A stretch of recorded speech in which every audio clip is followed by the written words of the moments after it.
მოგესალმებით, ეს არის ქრონიკა 2 საათზე ახალ ამბებს სამთა გაზაშვილი გაგაცნობთ. გამოშვებაში ნახავთ.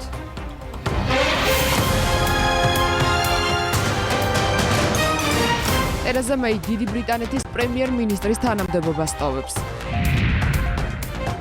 იუსტიციის უმაღლესი საბჭო უზენაესი სასამართლოს მოსამართლეობის კანდიდატებს არჩევს.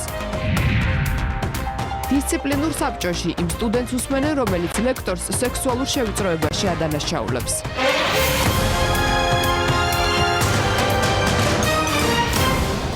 ბრიტანეთის პრემიერ-მინისტრი პოსტს 2 კვირაში დატოვებს. ამის შესახებ მან საგანგებო ბრიფინგზე განაცხადა გადადგომის თარიღად ტერეზა მეიმ 7 ივნისი დაასახელა. მთავრობის ახალი მეთაურის არჩევაზე კონსულტაციებს მმართველი გუნდი მეის გადადგომის შემდეგ დაიწყებს. მთავარ კანდიდატებად პრემიერის პოსტზე საგარეო საქმე და ყოფილი მინისტრი ბორის ჯონსონი, წარმომადგენელთა პალატის ყოფილი ლიდერი ანდრეა ლიცი და ამჟამინდელი საგარეო საქმე და მინისტრი ჯერემი ჰანტი განიხილებიან.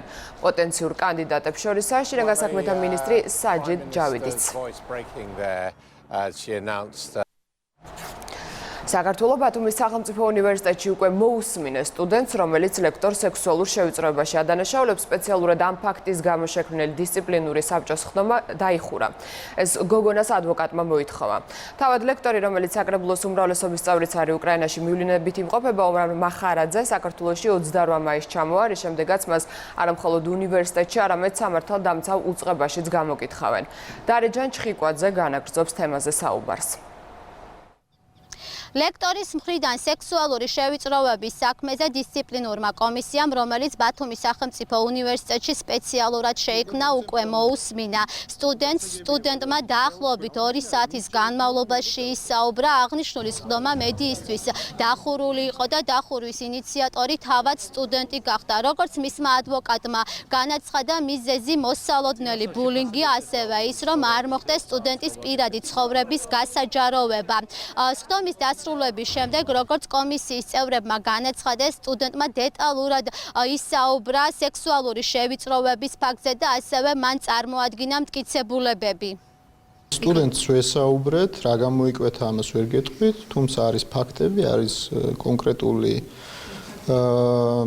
მტკიცებულებები, რამდენად საიმედოა, რამდენად შეიცავს ეს დანაშაულის ნიშნებს, ამაზე ვიმსჯელებთ. კომისია დაგეგმილი გვაქვს სხვების გამოკითხვაც, მეორე მხარის გამოკითხვაც და ამ პროცესში თუ გამოიკვეთება ვინმე ნებისმიერი პიროვნება, ეს იქნება სტუდენტი, პროფესორი, თანამშრომელი, ყველას გამოკითხავთ. სტუდენტს ჰქონდა საჯარო სივრცეში დაფიქსირებული და იგივეს იმეორებს, რომ ეს გრძელდებოდა 2 კვირის განმავლობაში, ჩვენთანაც ეს დაადასტურა. მისი ინტერესი იყო, რომ არ გასაჯაროებული იყო ფაქტები, რომ სამომავლოდ ის არ გახდეს ბულინგის მსხვერპლი, თუნდაც მეგობრებში ის არის მეორე კურსის სტუდენტი, სამომავლოდ მთელი ცხოვრება წინა აქვს და შესაბამისად არ უნდა რომ გასაჯაროვდეს მისი პიროვნება და შესაბამისად ფაქტები იმ კუთხით, რომ რა მნიშვნელობა აქვს სახელი გვარი გაჟღერდება თუ არა და თუ ყველასთვის ცნობილი გახდება ფაქტებიდან გამომდინარე.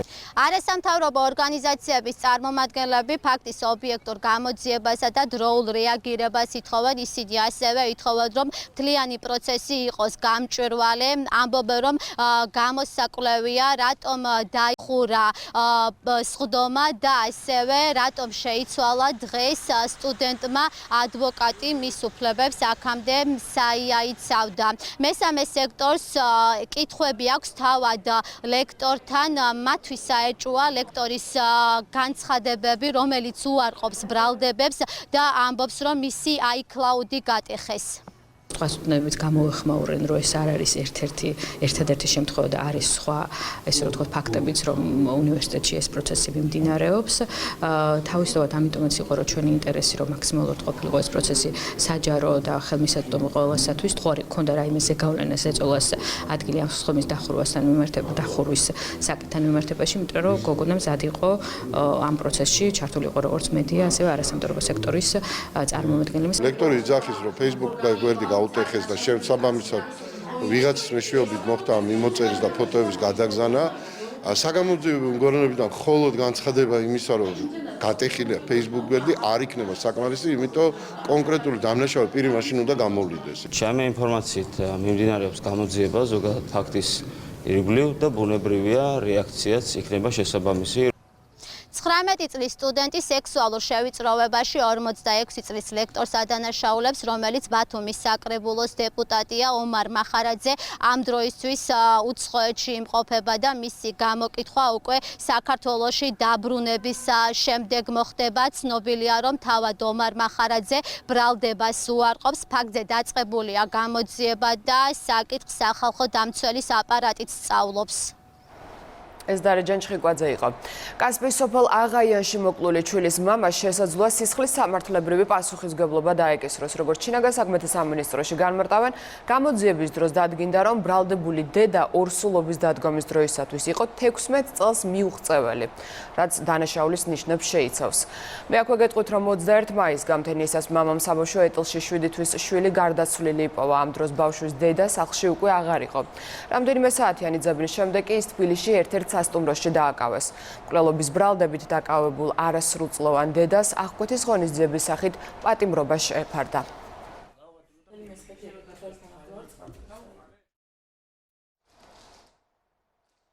ჭიათურაში მაღაროელთა პროტესტი გრძელდება. აქციის სამმა მონაწილემ პირი ამოიკერა. უკვე მერვე დღეა შიმშილობს 15 გაფიცული. პროტესტის უკიდურესი ფორმის საფუძველი სამუშაო პირობების გაუმჯობესების შესახებ მოთხოვნაა. ხელფასის 50%-ით გააზრდა, შესაბამისი კვების და ჯანდაცვის სერვისების უზრუნველყოფა. სწორედ ესენია მათი მთავარი მოთხოვნები, მხარეების შეთანხმებას ამ დრომდე ვერ აღწევენ.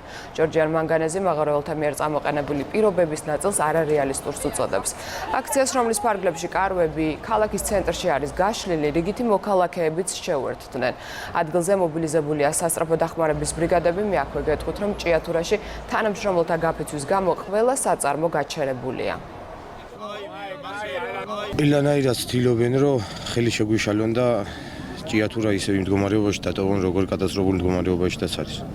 უკიდურეს ზომებს კიდევ ბევრი მიმართავს და სანამ ჩვენ აქ შეკრებილი ხალხი მთლიანად საზოგადოება არ მიაღწევს იმ შედეგს, რისთვისაც ჩვენ აქ ვართ, მანამდე არავინ არ წავა აქედან. ტალახის როლა მოდის ჯორჯიან მანგანეზიდან, რომ ამათთან მოლაპარაკებაზე ლაპარაკი ზედმეტია, რამე მოლაპარაკებაზე ლაპარაკი ზედმეტია. დღეს ერთ-ერთმა პროფკავშირმა წყლებით და რამე მოგვიტანა და შეუწყვეტეს დაფინანსება, იმიტომ რომ არ დაეხმარო მოშიმშილეებს და აქ საპროტესტო აქციაში მონაწილე. 112-მა გითხრა, რომ დადექით, თუ ვინმეს დახმარება დაჭირდება, კონკრეტულად გამოძახებაზე არა ვართ. შიმშილობენ და დახმარება, როცა მოდის ბრიგადა, უზომავენ შაქარს, უზომავენ წნევას და ადეკვატურ დახმარებას უწევენ. ჩვენ მოუწოდეთ ყველა თანამშრომლებს, რომ უკანონო გაფიცვას და გაფიცვას შორის არის ძალიან დიდი სხვაობა. აქვს რეგულაციები კანონის მიხედვით, არსებული კანონის მიხედვით სხვადასხვა და 8 საათზე მოსულიყვნენ სამსახურში და გაგვეგრძელებინა მუშაობა. ეს ადამიანები დასხდნენ და შეიქმნა მათ შორის გარკვეული ტიპის კონფლიქტი. მე ვიღეთ გადაწყვეტილება, რომ თვითონ გაერკვნა სიტუაციაში და როცა იქნება მათი მზაობა, მოხდეს მათი სამუშაოზე დასწრება. მაგრამ ეს თუ დაუყოვნებლივ არ მოხდა და არ დავსხედით მოლაპარაკებაზე, არაფერი არ მოხდება, არაფერი არ გადაწყდება. თანამედროვე ევროპული საქართველოსათვის მოსახლეობას ისეთი სამუშაო გარემო უნდა იყოს შექმნილი, რომ ადამიანის სიცოცხლე, ღირსება და ჯანმრთელობა ეფექტიანად იყოს დაცული. განცხადება სოციალურ ქსელში პრეზიდენტმა გაავრცელა. სალომე ზურაბიშვილი ევროპული სტანდარტების დანერგვაზე მიუთითებს, თუმცა აქვე აღნიშნავს, რომ მაღაროელების პროტესტს პრეზიდენტი არ უნდა შეეხოს.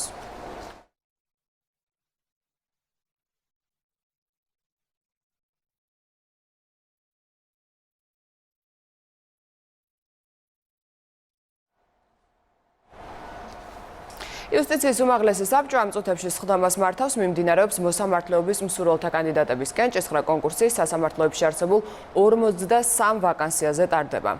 ნათია სოღულაშვილია დეტალებით პირდაპირ ეთერში და მისგან მოვისმენთ მეტ ინფორმაციას. ნათია, დაიწყო თუ არა კენჭისყრა და საინტერესოა ასევე ვინ არიან კანდიდატები?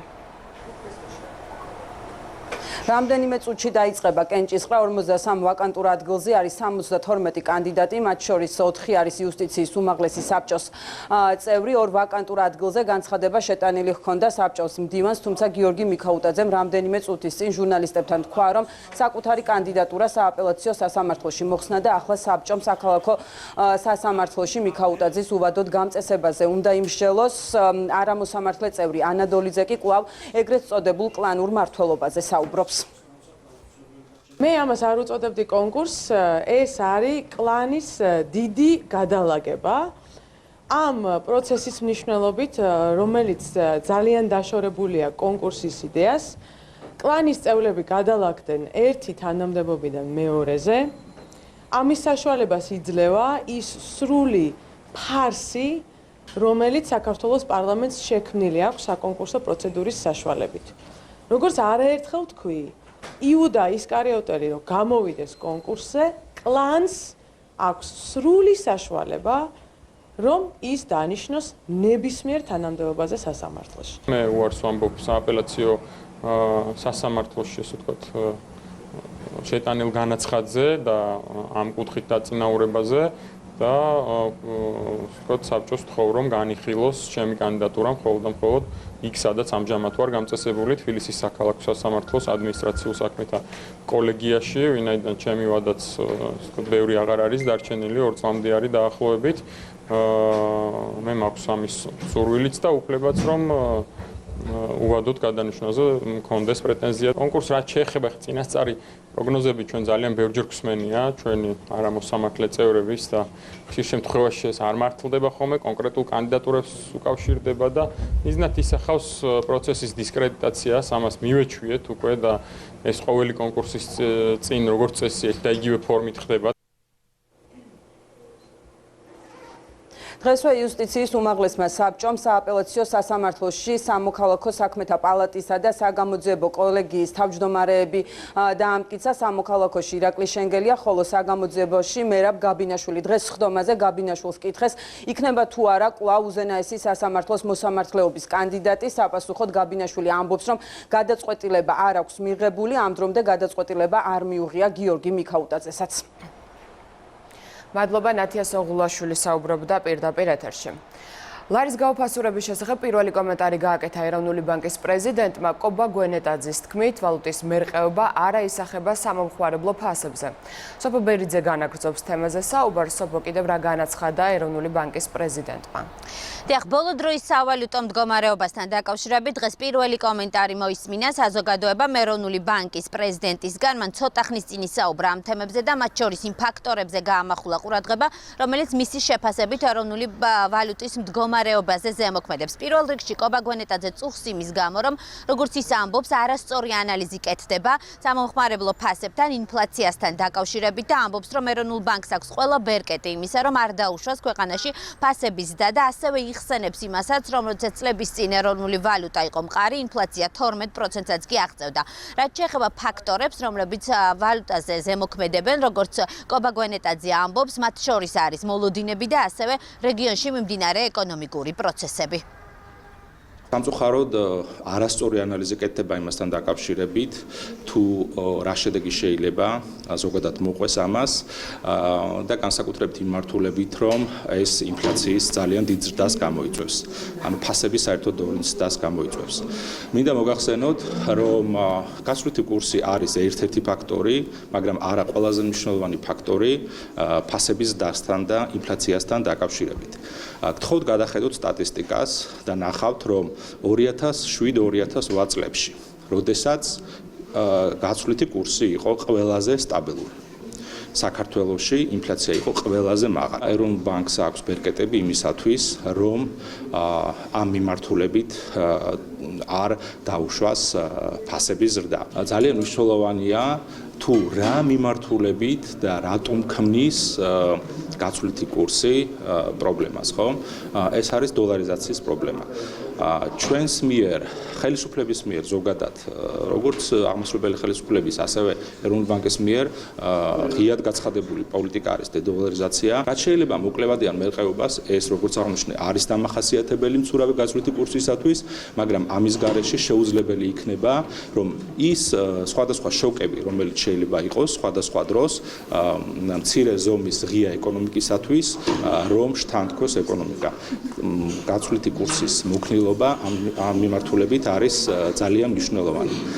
კიდევ ერთი ფაქტორი, თუ მაგალითად ფაქტორებზე ვისაუბრებთ, საკმაოდ კომპლექსური არის ზოგადად გაცვლითი კურსის საკითხები და ბევრი ფაქტორი მონაწილეობს, ისევე როგორც მოლოდინები, რეგიონში მიმდინარე მოვლენები. მიუხედავად იმისა, რომ ბოლო დღეებია ლარი დოლართან მიმართებაში უფასურდება, მსოფლიო ბანკის რეგიონული დირექტორი ამ პროცესს ჯანსაღ პროცესს უწოდებს და მიაჩნია, რომ ქართული ეკონომიკისათვის სწორედ ცურავი გაცვლითი კურსია ძალიან კარგი. რაც შეეხება შექმნილი ვითარებიდან გამოსავალს, გრძელვადიან პერიოდში მთავრობა ამბობს, რომ საუკეთესო გამოსავალი ლარიზაციის გეგმაა. ლარი სტაბილურ ვალუტას წარმოადგენდა ამ პერიოდის განმავლობაში და ის რყევა, რომლის მომსწრეც ახლა ვარ, ძირითადად არის ჯანსაღი პროცესის ნაწილი.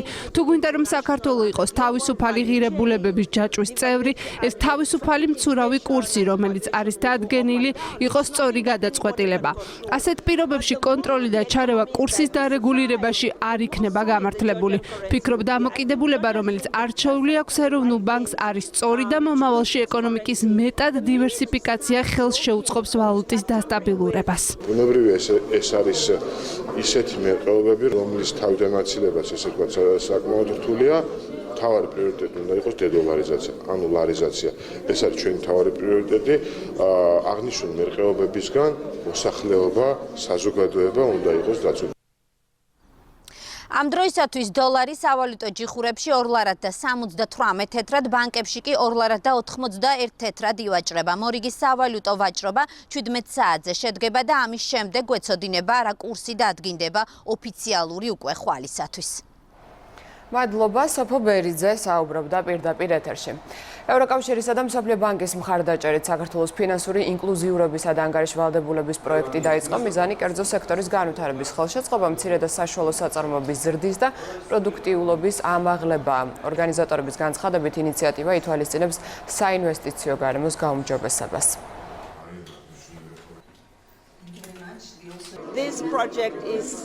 პროექტი 4,5 მილიონი ევროთი დაფინანსდება ევროკავშირის მიერ. მას განახორციელებს მსოფლიო ბანკი. მჭიდრო თანამშრომლობა წარიმართება სხვადასხვა უწყებებთან, რაშიც მოიაზრება მთელი რიგი რეფორმების განხორციელება. ეს პროექტი მხოლოდ ტექნიკური დახმარების კომპონენტს არ შეიცავს. ის მოიცავს ასევე შესყიდვებს სხვადასხვა სერვისებისა და მომსახურებების, ასევე მოიცავს განათლების ტრენინგს და განვითარებას. რეფორმის ძირითადი მიზანია ესე ვთქვათ ფინანსური ჩართულობა, ანუ მაქსიმალურად ფინანსებზე ხელმისაწვდომობის ზრდა კომპანიებისთვის და ასე ვთქვათ საქართველოს მოქალაქეებისთვის.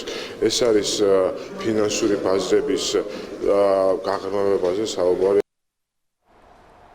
ჩინეთის სახალხო რესპუბლიკის საგარეო საქმეთა მინისტრს პრეზიდენტი შეხვდა. სალომე ზურაბიშვილმა რეგიონში არსებული ვითარება მიმოიხილა. თავისუფლ დიპლომატი ჩინეთის საერთაშორისო გამოწვევების შეეხო, ხაზი გაესვა საქართველოს გეოპოლიტიკურ როლსა და აღნიშნა, რომ ჩინეთი საქართველოს პარტნიორია. მხარებმა საქართველოს ოკუპირებულ რეგიონებსა და რუსეთის აგრესიული პოლიტიკის შესახებაც ისაუბრეს.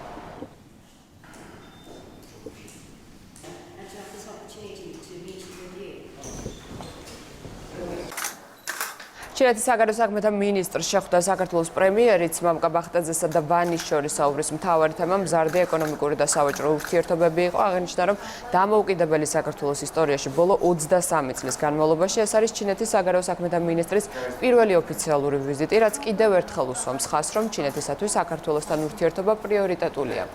ყურადღება დაეთმო სატრანსპორტო სფეროში თანამშრომლობის საკითხებს და საქართველოსა და ჩინეთს შორის არსებული თავისუფალი სავაჭრო შეთანხმების მნიშვნელობას.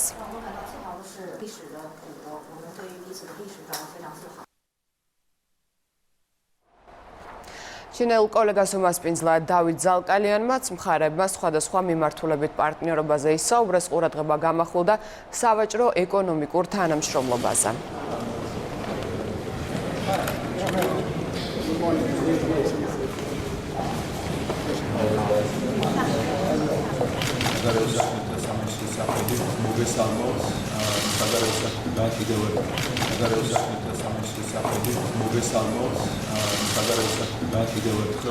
ჩვენი ურთიერთობები მართლაც უაღრესად დინამიურად ვითარდება, რაზეც მეტყველებს უმაღლესი დონის ორმხრივი ვიზიტები, როგორც საქართველოსთან ჩინეთში, ისე ჩინეთიდან საქართველოში და ვფიქრობ, რომ თქვენი ვიზიტიც მნიშვნელოვანი წვლილი იქნება და უაღრესად წინ გადადგმული ნაბიჯი საქართველოს-ჩინეთის ურთიერთობების გაღრმავების მიმართულებით. ძალიან დიდ პატივს ვცემთ ჩინეთს როგორც ქვეყანას, რომელიც მნიშვნელოვან როლს ასრულებს საერთაშორისო თანამეგობრობაში, საერთაშორისო ურთიერთობების თანამედროვე სისტემაში და ჩვენი თანამშრომლობა როგორც ორმხრივ, ისე მრავალმხრივ ფორმატებში არის სამაგალითო.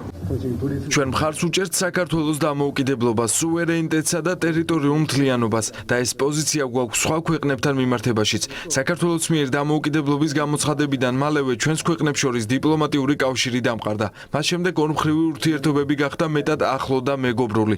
ჩვენს ურთიერთობებში არ არსებობს პრობლემები. მოხარულები ვართ, როდესაც ვხედავთ, რომ საქართველოში უმჯობესდება მოქალაქეთა ცხოვრების პირობები. დარწმუნებულები ვართ, რომ ეს ქვეყანა კიდევ გააგრძელებს განვითარებას და მეტად გაძლიერდება მომავალში.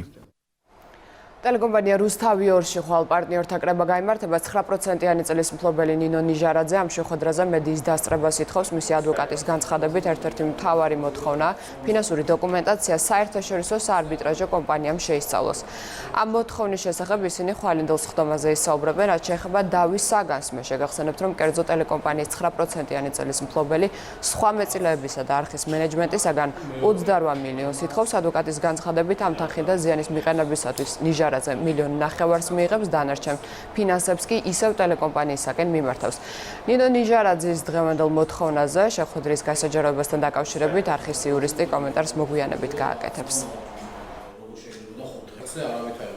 ჩვენ პარტნიორთა კრებაზე განსახილულ საკითხებს შორის შევთავაზეთ არბიტრაჟის მეშვეობით საკითხის გადაჭრა, არბიტრაჟში დავის გადატანა, ეს გაჟღერდა რუსთავი 2-ის დირექტორის მხრიდან, ჩვენ ვეხმიანებით ამ განცხადებას და მზადა ვართ, რომ მივახციოთ ამ საკითხთან მიმართებაში შეთანხმებას და ასევე თავაზობთ კიდევ უფრო მარტივ გზას და ეს მარტივი გზა გახლავთ ფინანსური და იურიდიული დოკუმენტაციის გადაცემა წამყვანი, მსოფლიოში წამყვანი 4-ულიდან აუდიტორული კომპანიებისთვის, რომელიმე აუდიტორული კომპანიისთვის გადაცემა სხვადასხვა შესაბამისი საკითხებით და წინასწარ ვაცხადებთ, რომ მხარეთა შეთანხმებით უკვე იქნება არჩეული ასეთი აუდიტორული კომპანია, ჩვენ ყველანაირად ვენდობით იმ შედეგებს, რომელსაც ეს აუდიტორული კომპანია დადებს.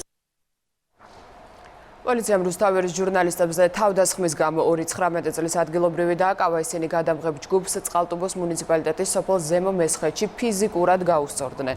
შემთხვევა მაშინ მოხდა, როდესაც კურიერის ჟურნალისტები პროფესიულ მოვალეობას ასრულებდნენ და 7 თვის ბავშვის მკვლელობის საქმეზე ბრალდებული დედის ოჯახში მივიდნენ. ტელეკომპანიის ინფორმაციით დაკავებული გოგონას ახლობლებმა და მეზობლებმა რუსთავის კომენტარზე უარი უთხრეს, მას შემდეგ კი რაც ისინი უკვე ავტომობილში სხდებოდნენ. მათ თავს დაესხნენ და ფიზიკურად გაუსწორდნენ. დაშავებული ჟურნალისტი ედი შერმუშკუდიანი მრავლობითი მოტეხილობებით და თვალის დაზიანებით ქუთაისის ევექსის კლინიკაში იმყოფება.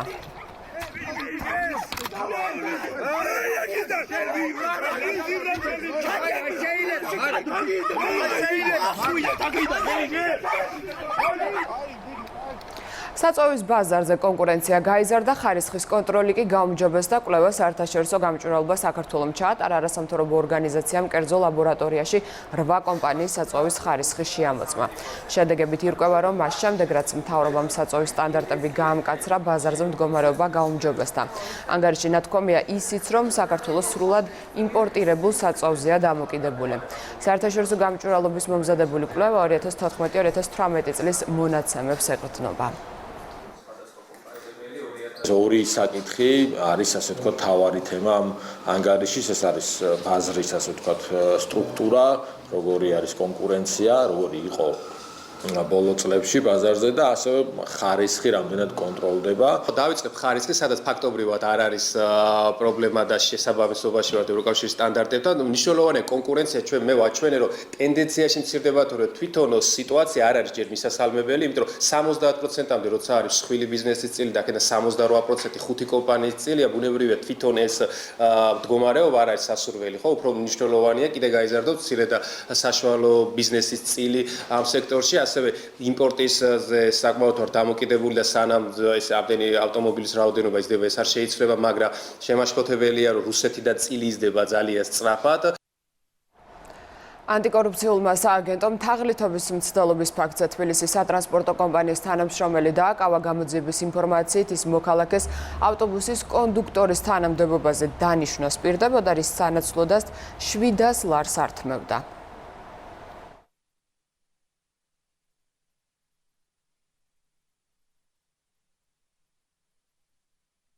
თაღლითობის მცდელობის ფაქტზე ქალაქ თბილისის მერიის შეზღუდული პასუხისმგებლობის საზოგადოება თბილისის სატრანსპორტო კომპანიის ავტობუსების ექსპლუატაციის უსაფრთხოების და მოძრაობის ორგანიზების სამსახურის ინსპექტორი დააკავეს. გამოძიებამ დაადგინა, რომ დაკავებული საქართველოს მოქალაქეს პირდებოდა შეზღუდული პასუხისმგებლობის საზოგადოება თბილისის სატრანსპორტო კომპანიაში კონდუქტორის თანამდებობაზე დანიშნას, რის სანაცვლოდაც მოითხოვა და ეტაპობრივად გამოართვა 700 ლარი. 26 მაისს დედაქალაქში ავტომანქანების მოძრაობა შეიზღუდება. თბილისის მერიის ინფორმაციით საზოგადოებრივი ტრანსპორტი ბარათაშვილის ქუჩიდან ფილარმონიისაკენ და უკვე მიმართულებითაც მტკვრის მარჯვენა სანაპიროსა და მიხეილ ჯავახიშვილის ქუჩის გავლით იმოძრავებს. ამას გარდა კოტი აფხაზის ქუჩაზე ამავალი მიკროავტობუსები გორგასლის ქუჩიდან სვლას მტკვრის მარჯვენა სანაპიროზე განაგრძობენ, ხოლო წავკისის, კოჯრის, ოქროყანის, შინდისის, ტაბახმელასა და კიკეთის ავტობუსები მოძრაობას ამაღლების ქუჩაზე დაასრულებენ. დღეს 23 საათიდან ტრანსპორტის გადაადგილება აიკრძალება თავისუფლების მოედანსა და მიმდებარე ქუჩებზე. შეზღუდვები 27 მაისიდან მოიხსნება.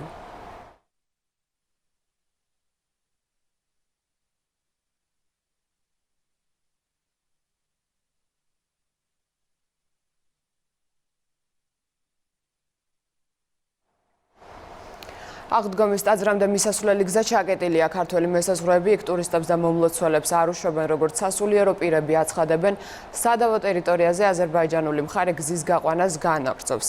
სანდრო გამსახურდია მუშაობს ადგილზე. დავითგარეჯის სამონასტრო კომპლექსში არის გადაკეტილი აღდგომის ტაძრამდე მიმავალი გზა, ასევე კიდევ მეორე გასასვლელთანაც დგანან ქართველი მესაზღვრეები და ტურისტების გადაადგილება პრაქტიკულად არის აკრძალული.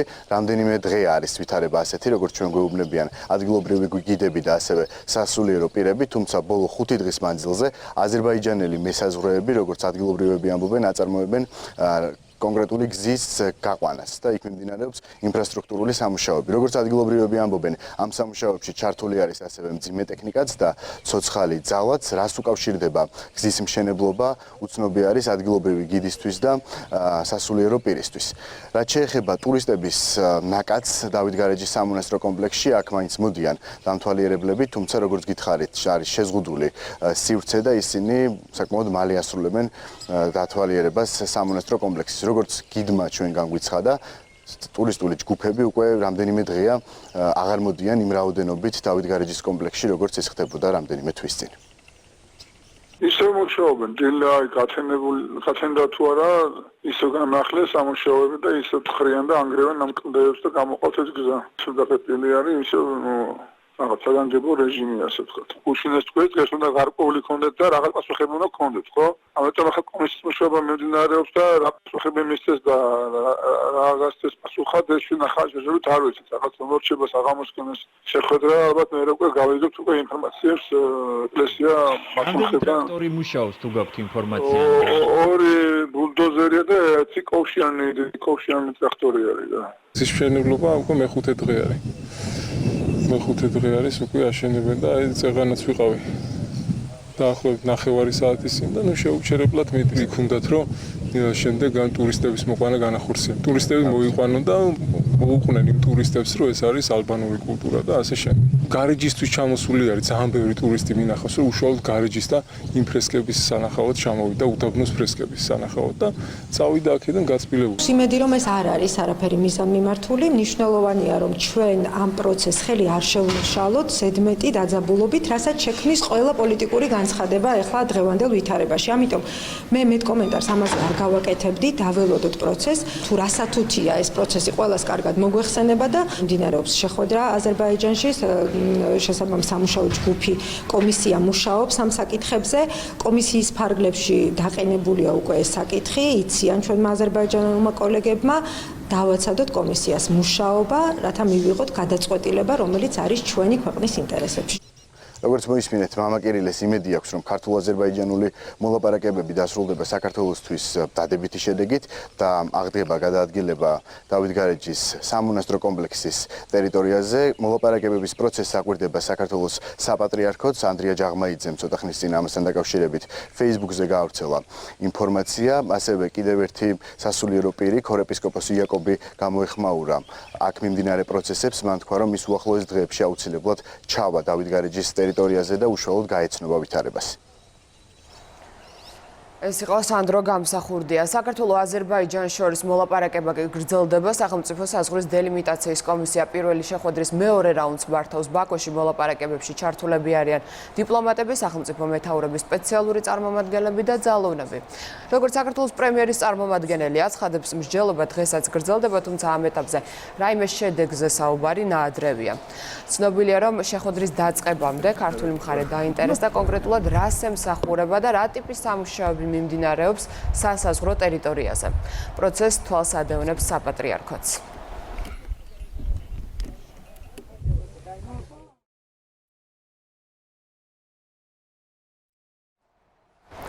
თბილისში ყავლაშვილის ქუჩაზე ორსართულიანი საცხოვრებელი სახლის აივანი ჩამოიშალა, შემთხვევის შედეგად არავინ დაშავებულა, შენობიდან მოსახლეობა ევაკუირებულია. ადგილზე მობილიზებულია საგანგებო სიტუაციების მართვის ბრიგადა და პოლიცია. ნგრევის მიზეზი ამ დროისათვის უცნობია, თუმცა მოსახლეობა ამბობს, რომ შენობა უკვე რამდენიმე წელია ავარიულია.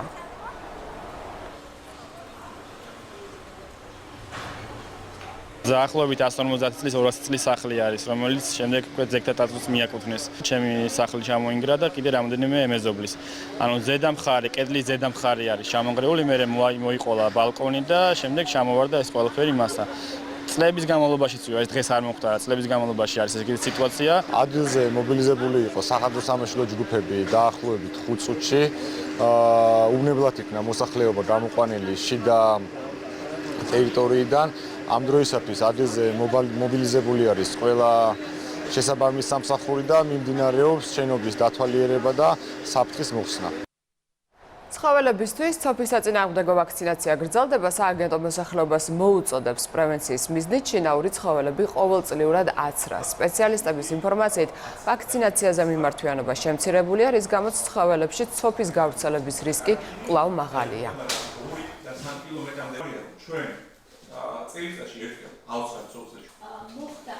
გამომდინარე სეზონიდან პრინციპში რისკები ცოფთან დაკავშირებით და დაფიქსირებული შემთხვევებით სტატისტიკურად როგორც წესი იმატებს ხოლმე. როგორც პატრონი, ასევე ჩვენს ქუჩის ცხოველებთან მიმართებაში მნიშვნელოვანია, რომ ცხოველების რევაქცინაცია ხელმეორე დაცრა გავაკეთოთ წელიწადში ერთხელ. ჩვენ დავიწყეთ კონკრეტული ტერიტორიების, სადაც საზოგადოებრივი თავშეყრის ადგილებია, პარკები, სკვერები.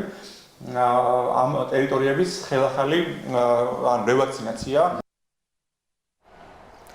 საჯარო სკოლის დირექტორებს და საგანმანათლებლო რესურს ცენტრის წარმომადგენლებს ლიდერობის აკადემიის სერტიფიკატები გადაეცათ. კურსის მიზანია პროფესიული განვითარების ხელშეწყობა, რათა სკოლების მართვა და სასწავლო გარემო გაუმჯობესდეს.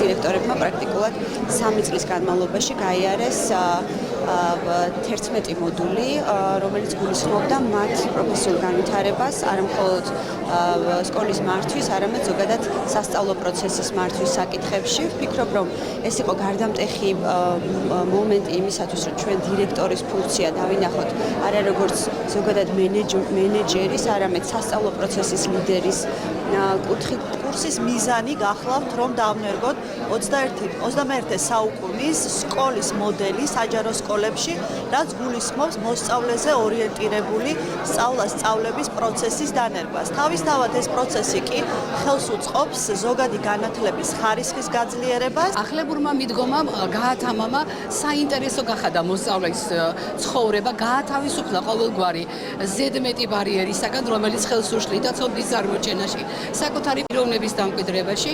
ამ მხრივ დირექტორებს მოგვეცას ბევრი თავისუფალი სივრცე, შეგვეძლო კონკრეტულად ჩვენ თვითონ დაგვენახა საკუთარი სკოლების საჭიროება, გვეფიქრა და გვეზრუნა იმ პრობლემების გადაჭრაზე, რომელიც უშუალოდ ჩვენი სკოლებისთვის იყო დამახასიათებელი. დღის სხვა ამბებზე ვისაუბრებთ რეკლამის შემდეგ, ასე რომ დაგველოდეთ.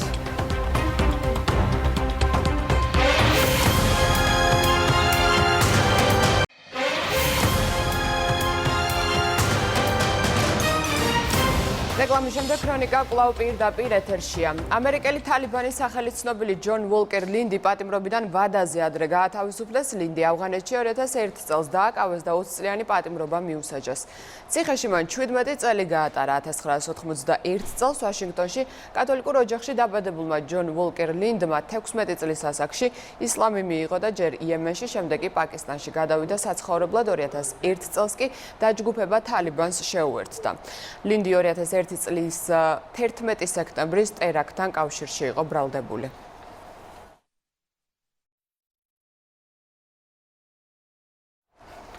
ფლორიდაში სერიული მკვლელი სიკვდილით დასაჯეს ბობი ჯო ლონგს 1984 წელს 8 ქალის მკვლელობაში ედებოდა ბრალი. პოლიციამ ის 1985 წელს დააკავა. მკვლელობების გარდა ლონგმა 40-მდე ქალის გაუპატიურებაც აღიარა. სერიული მკვლელი სამართალდამცველებმა მას შემდეგ დააპატიმრეს, რაც მისმა ერთ-ერთმა მსხვერპლმა 17 წლის ლიზა მაკვეიმ ის დაარწმუნა, რომ ცოცხალი დაეტოვებინა. გოგონა მისი ადგილსამყოფელი პოლიცია შეატყობინა. He's been on death row for nearly 34 Julian Assange 175 წლიანი პატიმრობა ემუქრება სკანდალური საიტის WikiLeaks-ის დამფუძნებელ შეერთებულ შტატებში 17 ახალი ბრალდება წაუყენეს. მას ჯაშუშობაში, ინფორმაციის წყაროების გასაჯაროებასა და შეთქმულებაში ადანაშაულებენ. თითოეული ეპიზოდი 10 წლით თავისუფლების აღკვეთას ითვალისწინებს, 5 წლით თავისუფლების აღკვეთას კი მას შეთქმულების მიზნით კომპიუტერული სისტემის გატეხვისათვის მიუსჩიან. Assange ლონდონში ეკვადორის საელჩოში 11 აპრილს დააპატიმრეს. საელჩოს ის თავს 7 წელი აფარებდა.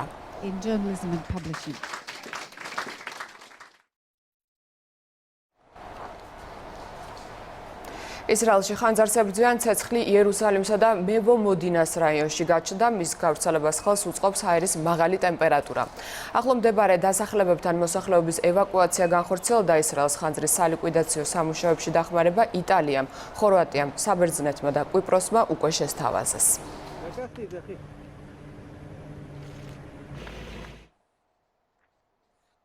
ხანძრის ლოკალიზებას ამ დრომდე ვერ ახერხებენ. კანადაში ცეცხლი ქალაქ ალბერტის სიახლოვეს ტყის მასივს გაუჩნდა და ასობით ჰექტარი ფართობი გაანადგურა. ხანძრის ჩაქრობა 300-მდე მეხანძრე 28 ვერტმფრენის დახმარებით ცდილობს. ახლო მდებარე დასახლებებიდან 5000-მდე ადამიანის ევაკუაცია განხორციელდა.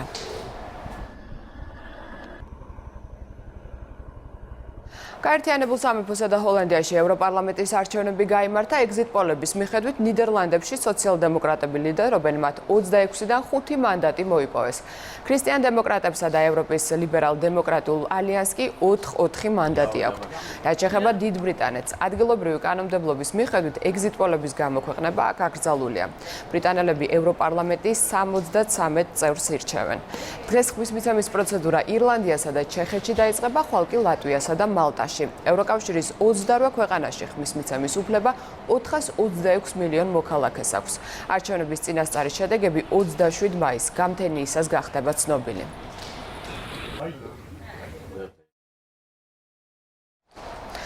საფხულის ბაშოს მე-13 დღეს ტოჩინოში იგივე ლევან გორგაძე ერთ-ერთ ლიდერს მერვე მაეგაშირა ასანოიამას შეხვდა და მეტოქე ძირს დააგდო, მაგრამ ქართველის გამარჯვება საკამოთო გახდა. საჯარმა დიდხანს იმშელეს და ტოჩინოშინის მეტოქეს იური კირით გამარჯვება ჩაუთვალეს. ქართულ სუმოის 9 მოგება აქვს და 4 წაგება. ბაშოს ბოლოს წინა დღეს ტოჩინოშინის მეტოქე დიდი ჩემპიონი კაკურიო იქნება, რომელთანაც ლევანი 23-ჯერ დამარცხდა, თუმცა აქვს 3 მოგება. ქართულ სუმოის ოძეკის ტიტულის დასაბრუნებლად 1 მოგება აკლია. ტოჩინოშინმა სუმოს იერარქიაში მეორე წოდება ოძეკობა ზედიზედ 2 ბაშოზე უარყოფითი ბალანსის დაფიქსირებისათვის დაკარგა.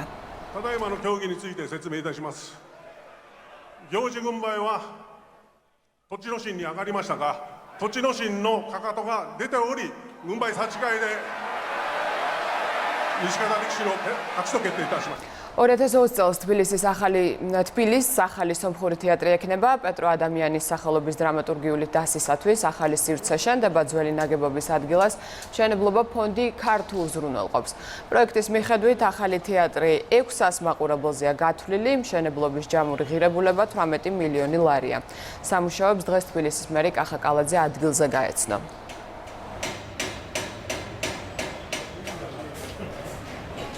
ყავლაბარში იქნება ერთ-ერთი მიზიდულობის ცენტრი ყველანაირი თვალსაზრისით და მიხარია, რომ ასეთი მნიშვნელოვანი პროექტი შეემატება დედაქალაქს კულტურული მიმართულებით. თვითონ პროექტს ახორციელებს საქველმოქმედო ფონდი ქართულ ბატონ ბიძინა ივანიშვილის დაფინანსებით. ეს არის კიდევ ერთი საჩუქარი ქალაქისთვის. 18 მილიონ ლარზე მეტი დაждდება, რაშიც შედის აბსოლუტურად ყველაფერი, ანუ მშენებლობა და ასევე სრული აღჭურვა თანამედროვე ინფრასტრუქტურით, სასცენო ტექნიკით, ავეჯით და ასე შემდეგ. მარჯვენა მხარე იყო დაზიანებული, ბზარებში იყო თითქმის მთლიანად და უკვე ინგრეოდა. ესეთი მდგომარეობა იყო, ავარიული იყო შენობა და